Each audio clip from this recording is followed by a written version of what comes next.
Saatnya Anda menyaksikan Kompas Bisnis, Saudara, bersama saya Yan Rahman. Dan Kompas Bisnis di awal pekan ini mengangkat soal yang satu ini, Saudara. Ekonomi tumbuh di atas 5%.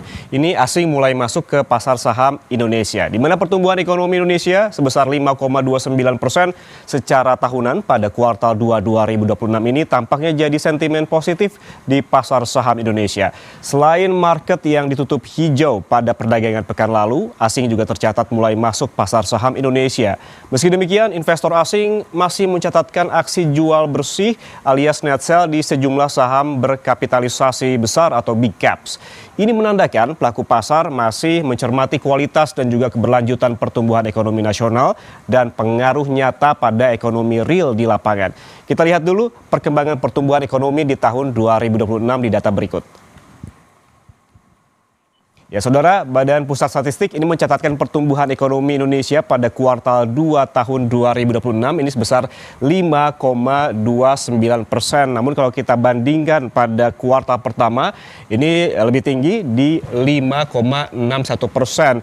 Ini tetap tumbuh di kuartal 2 ini di 5,29, namun melambat dibandingkan kuartal pertama, Saudara. Ekonomi kuartal 2 ini dipengaruhi oleh tekanan global, terutama sejak meletusnya perang antara Amerika Serikat dan Iran. Hal ini mendorong lonjakan harga minyak dunia dan terganggunya rantai pasok dunia seiring ditutupnya Selat Hormuz. Sementara faktor pendorong dari sisi produksi, lapangan usaha, pengadaan listrik dan juga gas mengalami pertumbuhan tertinggi sebesar 10,81%. Sementara dari sisi pengeluaran, komponen pengeluaran konsumsi pemerintah mencatat pertumbuhan tertinggi sebesar 15,97%. Sementara itu, Saudara, Menteri Keuangan Purbaya Yudi Sadewa ini menanggapi rilis BPS soal data pertumbuhan ekonomi kuartal 2 2026.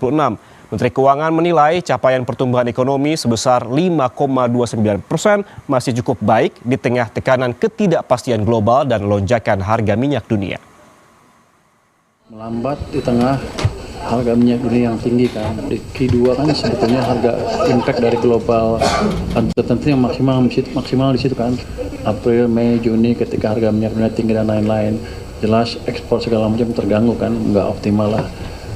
Kita bisa tembus 5,29 itu udah cukup baik di tengah keadaan seperti itu. Tapi ke depan saya yakin di triwulan ke 3-4 kita akan dorong ke arah yang lebih cepat di akhir tahun menuju 6% dengan memaksimalkan semua engine of growth yang ada di perekonomian, termasuk tadi menambah uang di perekonomian, menekan bunga deposito, menekan bunga yang diminta oleh SMP di bawah keuangan untuk turun ke level yang rendah sehingga perbankan bisa naruh atau memberikan pinjaman dengan bunga yang lebih rendah gitu. Sama halnya dengan Menteri Keuangan, Menko Perekonomian Erlangga Hartarto juga menilai pertumbuhan ekonomi pada triwulan kedua sebesar 5,29% sudah cukup baik, meskipun tidak ada momentum yang mendorong konsumsi masyarakat. Dan seperti kita ketahui, triwulan kedua tidak ada event besar seperti Lebaran karena ini sudah masuk di triwulan pertama. Jadi angka 5,29 ini angka yang cukup baik dan kita sepanjang satu semester ini kita tumbuh sebesar 5,45%. Dan tumbuh ini kita menjaga terhadap dijaganya 7 tahun pertumbuhan di atas 5%. Sehingga dengan pertumbuhan 5,45% sepanjang satu semester ini juga di antara negara lain termasuk di ASEAN itu salah satu yang top. Lalu dengan tumbuhnya ekonomi di kuartal 2 lebih dari 5%, apakah sudah menarik minat asing masuk ke pasar saham Indonesia? Kita lihat data, Saudara. Nah, ini dia, ini arus dana asing di tahun ini, tahun 2026, di mana apabila kita melihat tercatat pada 7 Agustus ini ada asing yang masuk ke pasar saham Indonesia sebesar 1,24 triliun. Tapi kalau kita melihat angkanya, ini terbilang cukup besar secara harian karena angka ini tercatat hanya 1 hari di tanggal 7 Agustus ataupun di perdagangan hari Jumat kemarin. Sementara selama sepekan ini masih tercatat outflow sebesar 791 miliar rupiah, dan secara tahunan ataupun secara year to date begitu maksud saya, dari Januari hingga ke bulan ini, tepatnya di perdagangan pekan lalu, ini yang keluar dari pasar saham Indonesia ini sebesar 72,53 triliun rupiah. Artinya jika kita melihat transaksi asing di perdagangan Jumat pekan lalu, masih ada optimisme karena masuk di tanggal 7 Agustus di pasar saham Indonesia tepatnya, namun tampaknya pekerjaan rumah Indonesia untuk menarik minat asing masih sangat banyak, mengingat dari awal tahun dana asing yang keluar sangat besar sebesar 72,53 triliun rupiah. Masuknya asing ke pasar Indonesia apakah mengalir ke saham-saham berkapitalisasi besar? Kita lihat ke data berikutnya. Ya, ada yang masuk, ada juga yang keluar. Kalau kita melihat data berikut ini, ada sejumlah emiten berkapitalisasi besar begitu yang masuk. Terlebih dahulu saya perlihatkan untuk Anda, ini ada beberapa, ada Brand, ada juga Bank Rakyat Indonesia, ada juga Bank Mandiri, di mana Brand mencatatkan inflow asing ini sebesar 23,2 miliar rupiah pada perdagangan satu hari di hari Jumat pekan lalu, sementara BRI yang masuk asing sebesar 82,68 miliar rupiah, sementara Bank Mandiri ada dana asing yang masuk pada satu hari Jumat pekan lalu di 43,48 miliar rupiah. Sementara BCA begitu tercatat ada net sell yang nominalnya cukup besar di 214,98 miliar rupiah. Sementara emiten-emiten lain juga ini mencatatkan net sell begitu, ada di 67,3 miliar rupiah di Aman Mineral, sementara Telkom di 96,69 miliar rupiah, dan Astra Indonesia ini mencatatkan dana asing yang keluar juga di 24,78 miliar rupiah. Jadi angka-angka ini saudara mengartikan apa? Ini menunjukkan pelaku pasar belum sepenuhnya menjadikan data pertumbuhan ekonomi sebagai katalis utama investasi. Lalu bagaimana dengan kinerja IHSG? Kita lihat ke data berikutnya. Ya saudara, IHSG menguat pada perdagangan Jumat pekan lalu, melanjutkan tren positif meski pelaku pasar masih mencermati sejumlah sentimen global jelang penutupan pekan. Berdasarkan data dari Bursa Efek Indonesia, kita lihat pada penutupan perdagangan Jumat pekan lalu, di mana IHSG ini berada di level 6.406. Ini naik 1,04% atau naik 65,94 poin begitu. Apabila kita tarik lebih jauh lagi selama satu pekan, ini kita lihat bahwa di hari Senin IHSG masih berada di level 6.234, naik tipis di hari Selasa di 6.319, kemudian naik lagi saudara di 5 Agustus di 6.000 ataupun di level 6.351, turun sedikit di hari Kamis 6 Agustus di 6.343, dan naik di hari Jumat 7 Agustus di 6.409, atau secara seminggu ini naik sekitar 2,78%. Meski ditutup positif, pelaku pasar tetap mewaspadai sentimen dari Wall Street yang ditutup melemah pada perdagangan sebelumnya, dan pelemahan ini terjadi seiring penguatan indeks dolar Amerika Serikat dan kenaikan imbal hasil obligasi pemerintah Amerika Serikat. Sementara dari dalam negeri, selain rilis pertumbuhan ekonomi kuartal 2, perhatian investor juga tertuju pada rilis cadangan devisa Indonesia periode Juli 2026.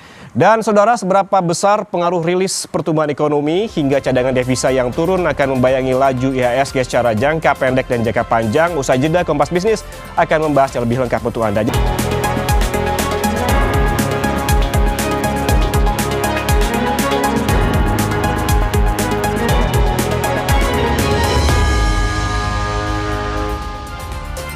Saudara, seberapa besar pengaruh rilis pertumbuhan ekonomi kuartal 2 2026 mengatrol IHSG? Apakah tren laju indeks akan kembali positif? Pada pekan ini kita bahas bersama Akhil Triadi, Senior Research Analyst Panin Sekuritas. Selamat pagi Mas Akhil, apa kabar? Iya, selamat pagi Mas. Ya, alhamdulillah baik. Alhamdulillah. Mas Akhil, ini kan kita lihat ada rilis BPS soal pertumbuhan ekonomi kuartal 2 pada pekan lalu. Apakah ini jadi sentimen utama lajunya IHSG pada penutupan perdagangan Jumat lalu, atau sebetulnya ada sentimen lain? Iya, betul. Jadi pertama adalah rilis GDP di kuartal 2 tahun 2026 yang memang ini berada di atas estimasinya konsensus, atau artinya ada di atas estimasi para pelaku pasar ya. Jadi itu yang menjadi penyebab bahwa IHSG terjadi penguatan. Selain itu juga ada ini terkait isu ya, terkait MSCI yang memang akan mengumumkan terkait dengan daftar terbaru indeksnya mereka. Namun ini bukan berarti yang ada di Indonesia ya, ini hanya secara global. Kami melihatnya memang Indonesia masih dalam kondisi di freeze, bahkan nanti sampai di bulan November itu akan diumumkan apakah MSCI ini masih akan terus melakukan freeze-nya atau tidak ya. Jadi sebenarnya menjadi katalis utama adalah terkait dengan GDP kita. Terus juga yang menjadi concern utama para investor adalah terkait rupiah. Nah, rupiah ini penting gitu ya. Ketika kita melihat dari rupiah sekarang sudah menguat, bahkan di 17.800, 17.900-an ini menjadi sinyal positif juga bahwa memang pressure dari eksternal ini sudah mulai mereda, sehingga market kita terjadi penguatan di pekan kemarin. Dan patut dicermati juga terkait dengan inflow ya. Memang kita lihat asing sudah mulai kelihatan masuk gitu ya beberapa kali, cuman kami melihatnya ini masih keluar masuk gitu. Kita mungkin bisa bicara di hari kemarin, di hari Jumat ada inflow ke banking gitu ya, ke BRI. Tapi kalau kita melihat di beberapa hari belakangan, beberapa bank juga yang besar-besar kayak BCA, BMRI itu juga ada inflow tuh masuk. Cuman kita melihatnya ini kok asing masih keluar masuk gitu ya. Pas kemarin hari Jumat BRI ada net buy, sementara BCA-nya net sell gitu. Jadi kita melihatnya asing pun juga masih nampaknya ragu-ragu gitu ya, belum begitu firm banget untuk masuk ke market kita. Jadi kami poinnya masih wait and see ya terkait dengan market. Bagaimana tensi geopolitik menjadi acuan utama kita juga kapan ini akan selesai. Dan kedua MSCI, ketiga ya memang pertumbuhan GDP ataupun juga domestik terkait berita-berita domestik baik itu GDP, inflasi, suku bunga itu menjadi yang perlu dicermati oleh para investor ke depan.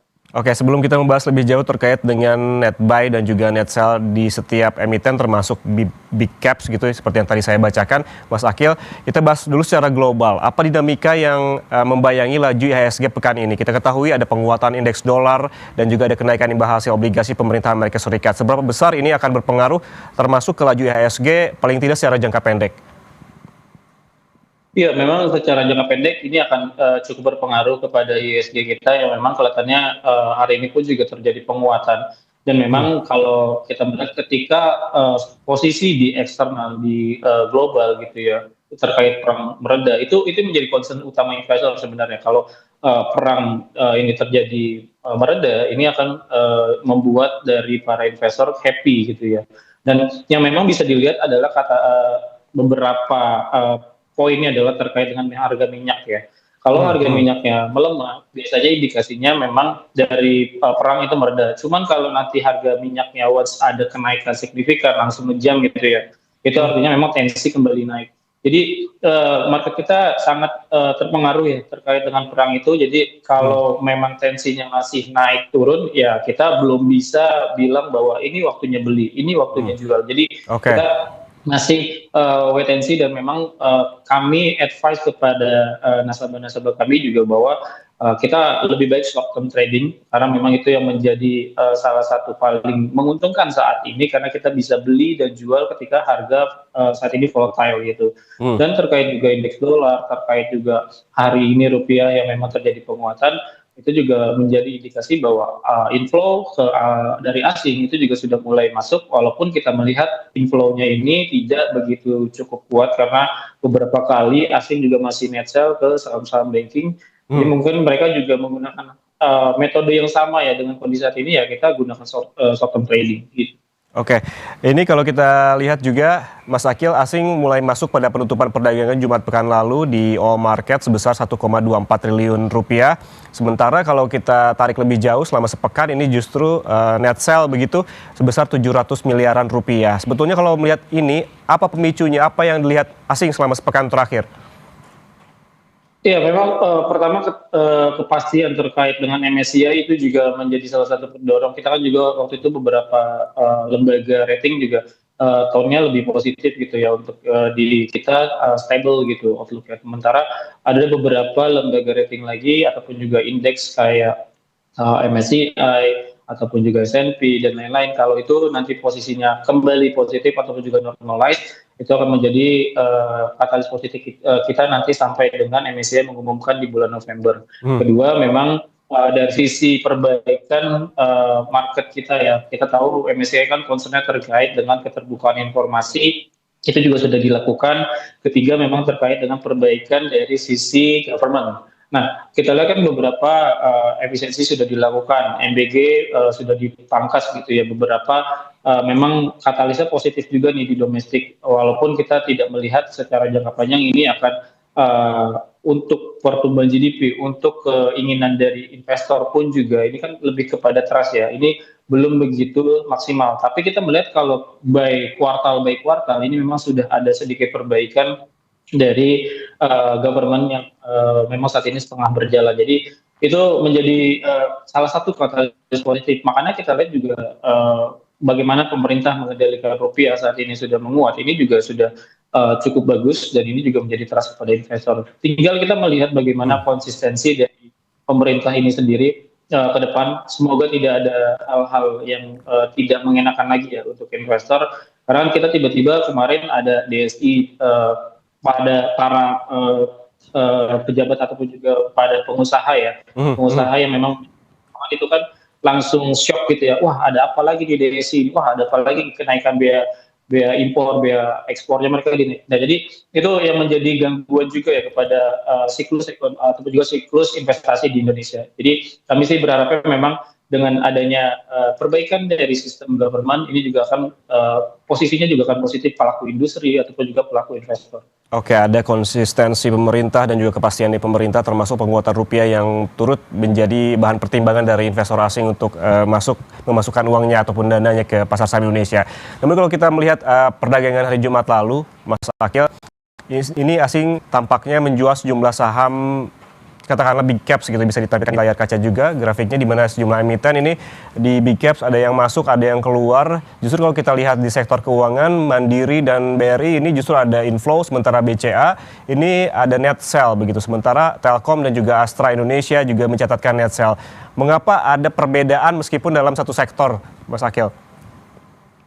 Iya, balik lagi ya kepada bagaimana siklus investasi dari asing ini sendiri ya. Karena kami melihat bahwa mereka yang belum firm ibaratnya kepada market kita, oh oke, ini waktunya beli, ini waktunya masuk ke market Indonesia. Jadi mereka kami melihat bahwa ada tendensi mereka juga masih wait and see dan mereka melakukan short term trading karena BCA kita lihat memang kemarin di net sell. Tapi kalau kita melirik beberapa hari belakangan lagi ya ataupun juga beberapa minggu belakangan itu net buy-nya adalah ada di BCA gitu ya. Jadi kami melihatnya kondisi dari asing juga masih keluar masuk itu juga menjadi salah satu pertanda bahwa asing juga masih short term trading kok. Dan kalau pertanyaannya juga kenapa asing begitu penting gitu ya, ya memang itu mereka punya liquidity yang cukup besar kepada market kita ya, ketika dia masuk itu bahkan bisa menggerakkan satu harga saham secara cukup signifikan gitu.